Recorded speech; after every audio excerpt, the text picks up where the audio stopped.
ఓషో గారిది మీరు కానీ ఈ ఒక్క మాట ఇంటే మీ ఎంటైర్ లైఫ్ మీరు చేంజ్ చేసుకోవచ్చు. ఆయన ఏమంటారంటే ప్రతి టైము అందరికీ అవైలబుల్గా ఉండటం మానేయండి అని. మనుషులు అంతా ఫస్ట్ భ్రమ తప్పు ఏమనుకుంటారంటే మనుషులు అందరికీ ఎంత అవైలబుల్గా ఉంటే అంత ఎదుగుతామని. అయితే రియాలిటీ ఏమంటే మీరు కానీ ఎంత అవైలబుల్గా ఉంటే వాళ్ళు మిమ్మల్ని ఒక సోర్స్ లాగా యూస్ చేస్తారు అని. మిమ్మల్ని ఒక మనిషిలాగా లేకపోతే ఒక ఫ్రెండ్ లాగా కానీ మిమ్మల్ని చూడరు అని. అండ్ జనాలు అందరూ మీ టైంని వాళ్ళ సొంత టైం లాగా వాడుకుంటారు. అండ్ మీ ఎమోషన్స్ని ఒక బొమ్మలాగా వాళ్ళు చూస్తారు అని. అయితే మీ ప్రెజెన్స్ని వాళ్ళు ఒక ఫ్రీ సర్వీస్ లాగా చూస్తారు అని.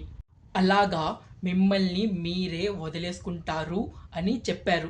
ఎందుకంటే మీరు ఎప్పుడూ పక్కనోళ్ళ కోసం అవైలబుల్గా ఉండి ఉండి మీకోసం మీరు అవైలబుల్గా ఉండడం మర్చిపోతారు కాబట్టి. ఎంత ఎక్కువగా మీరు పక్కనోళ్ళ కోసం అవైలబుల్గా ఉంటారు అంత ఎక్కువసేపు మీరు అలిసిపోతారు, ఇరిగిపోతారు అండ్ మీ ఐడెంటిటీని మీరు మర్చిపోతారు. అందుకే ప్రపంచంలో మనకి ఎవరు చెప్పరు మీరు వాళ్ళకి హోప్ ఇచ్చారు అని. అందుకే use your time perfectly only for your self.